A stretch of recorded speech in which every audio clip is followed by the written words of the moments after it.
ये कहानी का 19वां भाग है दोस्तों, ए दिल का। तो आप लोगों ने अगर बाकी की कहानियाँ नहीं पढ़ी हैं तो उन्हें पढ़ लेना, ताकि पूरी कहानी आपको समझ में आ सके। तो अगर आपको ये कहानी अच्छी लगती है तो इस कहानी को लाइक ज़रूर करें और कमेंट करके मुझे बताएं कि आपको ये कहानी कैसी लगी। और अगर आप लोगों ने मेरे चैनल को सब्सक्राइब नहीं किया है तो जल्दी से सब्सक्राइब कर लेना और बेल आइकन दबाना ना भूलें। तो चलिए कहानी को स्टार्ट करते हैं। उसके बगल में टेबल रख खुशी को उठाता है। वहीं खुशी जो आराम से सोई थी, अचानक उठा के बिठा देने से उसकी नींद खुल जाती है। वह धीरज को अपने सामने देख एक टक उसे देखने लगती है। वहीं धीरज जो खुशी को उठाकर सीधा बिठा देता है। वह कुछ पल तो उसकी मासूमियत देख उसकी हंसी छूट जाती है, लेकिन जल्दी वह खुद को नॉर्मल कर कहता है, खाना खा लो। और खुशी उसका हाथ पकड़ कहती है, जब तक आप नहीं खा लेते हम नहीं खाएंगे। वहीं धीरज खुशी की बात सुन उसे देख कहता है, मैंने कहा था कि मैं खा चुका हूँ। वहीं खुशी धीरज की बात सुन उसे देख कहती है, इतने दिनों में आपके साथ हूँ तो हम आपको इतना तो समझ गए हैं कि जब आप गुस्सा होते हैं तो आप खाना छूते तक नहीं। प्लीज खा लीजिए। वैसे भी हमारे यहाँ पति से पहले पत्नियाँ खाना नहीं खाती। वहीं धीरज खुशी की बात सुन अपना हाथ छोड़ बेड पर गुस्से से बैठ जाता है और कहता है, यह बकवास बंद करो और चुपचाप से खाना खाओ। वहीं खुशी धीरज की बात सुन अपना सर ना में हिला देती है। तो धीरज खाने की प्लेट ले उसमें से एक निवाला ले उसके होठ की तरफ बढ़ा देता है। वहीं खुशी धीरज को ऐसा करते देख अपना मुंह दूसरी ओर कर लेती है। वहीं धीरज खुशी के ऐसा करने से अपना गुस्सा जैसे तैसे शांत करता है। खुशी धीरज को देखती है, फिर प्लेट में से एक निवाला उठाकर धीरज की मुंह तक बढ़ा देती है। फिर धीरज कुछ पल तो खुशी को घूरता है, फिर उस निवाले को खा लेता है और फिर वह खुशी को खिलाता है। ऐसे ही दोनों एक दूसरे को खाना खिलाते हैं। धीरज प्लेट रखाता है और बेड के दूसरे साइड जाकर लेट जाता है और कहता है, सो जाओ, कल सुबह निकलना है, दादी ने बुलाया है। वह करवट बदल लेता है। वहीं खुशी कुछ देर धीरज की पीठ को घूरती है, फिर आगे बढ़ धीरज को पीछे से पकड़ लेती है। वहीं धीरज खुशी को ऐसे पकड़ने से कुछ पल शांत रहता है, फिर वह पलटकर खुशी को अपनी बाहों के घेरे में ले लेता है। खुशी धीरज को देख कहती है, हमें माफ़ कर दीजिए, हमने आप पर हाथ उठाया। वहीं धीरज खुशी की बात सुनता है तो उसे सारी बातें फिर याद आ जाती हैं और उसकी आंखों में गुस्सा फिर आ जाता है, लेकिन वह फिर जल्दी खुद को शांत कर कहता है, सो जाओ, मुझे इस बारे में फ़िलहाल कोई बात नहीं करनी। खुशी चाहकर भी कुछ नहीं बोलती, वह अपनी आंखें बंद कर लेती है। खुशी में दोबारा कुछ कहने की हिम्मत नहीं होती और वह धीरज के सीने से लगे ही सो जाती है। धीरज खुशी को सोता देखता है तो उसके चेहरे को देखता है। कितना भी कोशिश कर लूं पर तुमसे दूर नहीं रह पाता, और एक तुम हो जो मुझसे डरती हो फिर भी मेरे करीब आने में हिचकिचाती नहीं हो। क्या हो तुम मिस खुशी? धीरज कपूर। धीरज और खुशी तैयार हो मिश्रा निवास के लिए निकल जाते हैं। इस बीच खुशी और धीरज के बीच कोई बात नहीं हुई, इससे खुशी थोड़ा उदास थी। धीरज अपने लैपटॉप पर अपना कुछ काम कर रहा था, वहीं खुशी धीरज को बस एकटक देख रही थी। जब उससे बर्दाश्त नहीं होता तो वह आगे बढ़ धीरज के गले लग जाती है।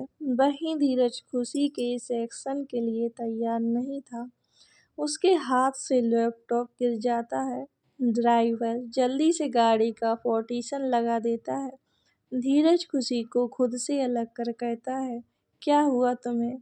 खुशी धीरज को नम आंखों से देखती है। आप हमसे दूर क्यों भाग रहे हैं?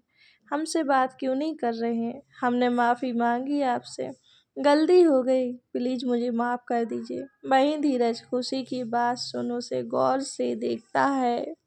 ड्राइवर को गाड़ी रोकने को कहता है।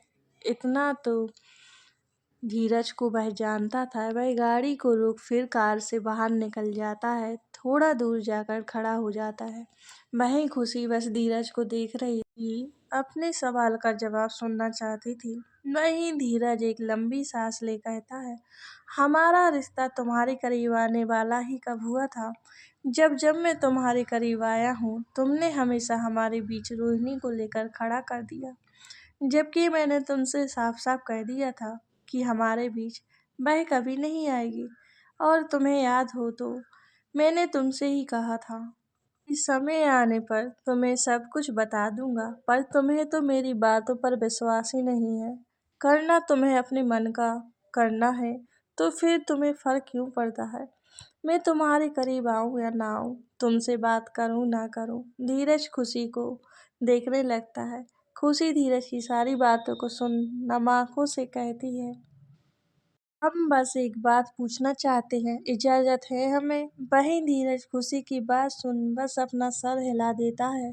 पर आपकी तरह हमारा भी किसी लड़के के साथ उसने अभी इतना कहा ही था कि धीरज गुस्से में उसकी दोनों बाहों को पकड़ खुद के करीब कर कहता है, ऐसा कुछ भी मत कहना कि बाद में तुम्हें पछताना पड़े।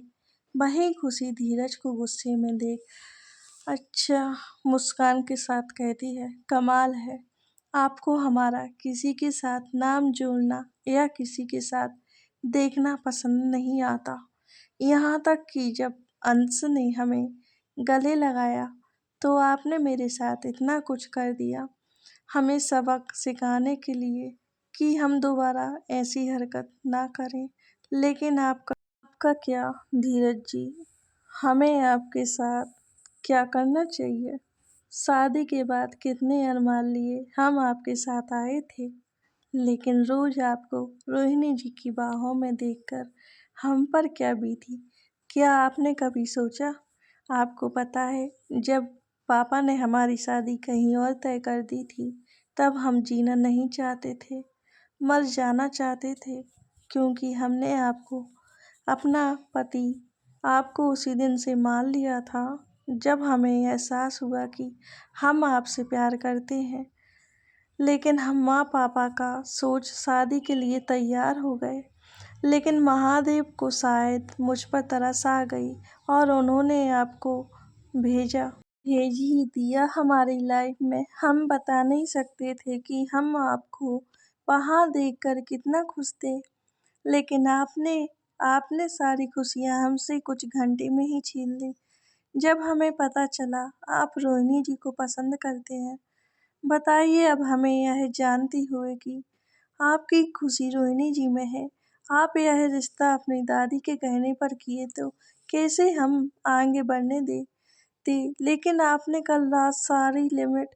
अब बताइए हमें, हम आपकी पहली पसंद क्यों नहीं हो सकते? बताइए, आप हमसे प्यार क्यों नहीं कर सकते? बताइए। यह कह खुशी धीरज की आंखों में देख रही थी। शायद ये पहली बार था कि उसने अपनी आंखों में आंसू नहीं आने दिए। अपने सारे सवाल जो उसके मन में इतने दिनों से चल रहे थे, उसने आज कह दिए। वहीं धीरज बस खुशी की सारी बातों को सुन रहा था। वह क्या जवाब दे, उसे कुछ समझ नहीं आ रहा था। बिल्कुल निशब्द हो खुशी को देख रहा था। वहीं खुशी धीरज को चुप देख उसका कॉलर पकड़ खुद के करीब करती है, जिससे धीरज और खुशी की नाक एक दूसरे से टच हो रही थी। खुशी धीरज की आंखों में देखते हुए कहती है, आज अगर हमें सेल्फिश भी बनना पड़े, हम बन जाएंगे आपके लिए। प्लीज आप हमारे हो जाइए। हम नहीं देख सकते आपको किसी और के साथ। क्या आप हमें नहीं चुन सकते सिर्फ इस जन्म के लिए? प्लीज आप रोहिणी को छोड़ दीजिए। हमने खुद को बहुत रोका आपसे प्यार करने के लिए। आप सही गलत जैसे भी हैं, हमें स्वीकार हैं। आप क्या काम करते हैं, हमें उससे भी कोई आपत्ति नहीं है। आप कहेंगे तो हम आपके लिए खुद को पूरी तरह से बदलने को भी तैयार हैं, बिल्कुल रोहिणी के जैसे। लेकिन प्लीज आप हमसे प्यार कर लीजिए। खुशी आगे बढ़ धीरज के होठ पर अपना होठ रख देती है और अपनी आंखें बंद कर लेती है, और उन्हीं बंद पलकों से आंसू की दो बूंद लुढ़क कर उसके गाल तक आ जाती है।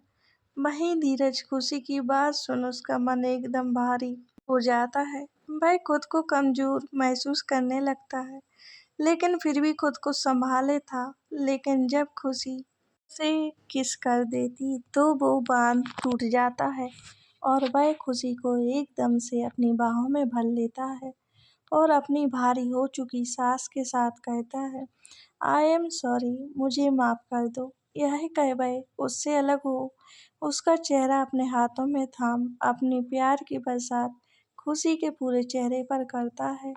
फिर अपना सर उसी के सिर से जोड़ कहता है, मैं तुमसे कुछ नहीं छुपाऊंगा, सब कुछ तुम्हें बता दूंगा। आई प्रॉमिस जान, एवरीथिंग टेल यू। वही खुशी नम आंखों से बस धीरज को देख रही थी। धीरज कुछ कहता उससे पहले उसका फोन करता है तो वह खुशी को देख फिर अपना फोन निकाल देता है जिस पर दादी का नाम शो हो रहा था। वह फोन उठाता है तो दूसरी तरफ से नीलिमा जी कह रही है, धीरज हम लोग सीधा घाट पर ही हैं, आप भी वहां आ जाइए। खुशी को लेकर सारी तैयारियां हो चुकी हैं, जल्दी कीजिए आप दोनों, बस दादी 10 मिनट में पहुंच रहे हैं। ये कहकर धीरज कॉल काट देता है और एक मैसेज टाइप करता है तो ड्राइवर अंदर आकर कार स्टार्ट कर देता है। वहीं खुशी अभी भी धीरज को देख रही थी तो धीरज उसके चेहरे को अपने हाथों में थाम कहता है, कुछ वक्त दे दो, तुम्हारी कसम, उसके बाद मैं तुम्हें सब कुछ बता दूंगा। सच में। वही खुशी धीरज को आंसू भरी आंखों से देखते हुए अपनी पलक झपका देती है तो धीरज उसके माथे को चूम लेता है। इसके एहसास से खुशी अपनी आंखें बंद कर लेती है और फिर एक झटके से धीरज के गले लग कहती है, बहुत मुश्किल है हमारे लिए खुद को आपसे दूर रखना। आप समझ रहे हैं ना हमारी बातों को, हम नहीं रह पा रहे हैं आपसे दूर। धीरज खुशी की बात सुन उसे अपनी बाहों में भरते हुए कहता है, मैं भी तुमसे बिल्कुल दूर नहीं रह सकता, एक पल के लिए दूर नहीं रह सकता, बस कुछ टाइम दो मुझे, उसके बाद मेरी जिंदगी तुम्हारे सामने, उसके बाद तुम फैसला ले लेना तुम्हें इस रिश्ते को आगे बढ़ाना है या नहीं। तुम जो भी फैसला लो मुझे मंजूर होगा। वही खुशी धीरज की बात सुन उससे अलग हो उसके चेहरे को थाम कर कहती है, आपके अतीत से जुड़ी कोई भी बात हो, हमारा प्यार इतना कमजोर नहीं कि डगमगा जाए। हम जानते हैं हमारा रिश्ता उस मुकाम तक नहीं पहुंचा, लेकिन आपका अतीत हमारे इस रिश्ते को इतनी आसानी से खत्म नहीं कर सकता। हम आपका साथ जरूर देंगे, आपके साथ हमेशा खड़े रहेंगे। सभी घर वाले घाट पर खड़े थे और धीरज और खुशी का वेट कर रहे थे। माही घाट के पास खड़ी चुपचाप गंगा जी को देख रही थी। उसी से कुछ दूर खड़े आदित्य नजर उस पर पड़ती है तो वह उसके पास जाकर खड़ा हो जाता है और कहता है, ऐसे क्या चीज देख रही हो, बड़े ध्यान से। माही आदित्य की आवाज सुन उसे देखती है, फिर गंगा जी की तरफ देख कहती है, बस देख रही हूँ मैं, गंगा कितना शांत और खुश लग रही है, काश मेरी जिंदगी भी ऐसी शांत होती। आदित्य माही की बात सुनकर, किसने कहा वह शांत है, हर दिन उसमें सैलाब आता है लेकिन एक वक्त के साथ थम जाता है। तुम्हें भले ही तुम्हारी जिंदगी अच्छी नहीं लग रही होगी, लेकिन एक बार अपने आसपास देखो, तुम्हें देखने भर से लोगों के चेहरे पर इस मुस्कान आ जाती है, तुम्हारे लिए फिक्र झलकती है। वही माही आदि की बातों को सुन उसे देखने लगती है लेकिन कुछ नहीं कहती। वही आदित्य माही को ऊपर से नीचे तक देखता है, बात बदलते हुए कहता है, क्या तुम हमेशा ऐसे ही कपड़े पहनती हो, इंडियन कपड़े तुम्हें पसंद नहीं। माही आदित्य की बात सुनकर, नहीं मुझे नहीं पसंद इंडियन कपड़े और ना ही ये देश पसंद है, क्योंकि इस देश ने बहुत कुछ छीना है मुझसे, ऐसा भी हो सकता है जाते जाते तुम्हें बहुत कुछ दे दे। यह कह आदित्य उसे वहीं छोड़ ऊपर सना की ओर चला जाता है। उसे अच्छा नहीं लगा माही का ये कहना, उसे इंडिया नहीं पसंद। वह अपने मन में कहता है, मानता हूँ तुम इंडिया में नहीं रहती हो, पर उसका यह मतलब नहीं कि तुम्हें इंडिया से नफरत हो। अपने देश से भागना नहीं चाहिए, अपने लोगों से भागना नहीं चाहिए। यह क्या बात हुई माही, बस आदित्य को जाते देख रही थी और फिर अपने मन में कहती, तुम्हारे लिए यह आसान होगा कहना, लेकिन मेरे लिए नहीं। बस माही को अकेला देख सब लोग उसे बुलाते हैं और कहते हैं चलो रस्म शुरू होने वाली है। धीरज भी वहां आ जाता है और कहता है माही वहां क्या कर रही हो, जल्दी आओ यहाँ। फिर माही चली जाती है और धीरज खुशी की सभी रस्म हो जाती हैं। तो माही धीरज से कहती है मुझे यहाँ अच्छा नहीं लग रहा। माही इंडिया से बाहर रहती थी इसलिए उसको यहाँ पर अच्छा नहीं लग रहा था, क्योंकि वह अकेली रही थी, अपनों के साथ नहीं रही थी। तो उसे तो एहसास ही नहीं था अपनों के साथ और अपनों का प्यार क्या होता है। तो वह धीरज से कहती है भाई मुझे यहाँ पर अच्छा नहीं लग रहा है तो मुझे वापस जाना है। वहीं धीरज कहता है अब तुम कहीं नहीं जाओगी, बस यहीं पर रहोगी। लेकिन भाई धीरज माही की बात को काटते हुए कहता है बस मैं कह दिया तो कह दिया।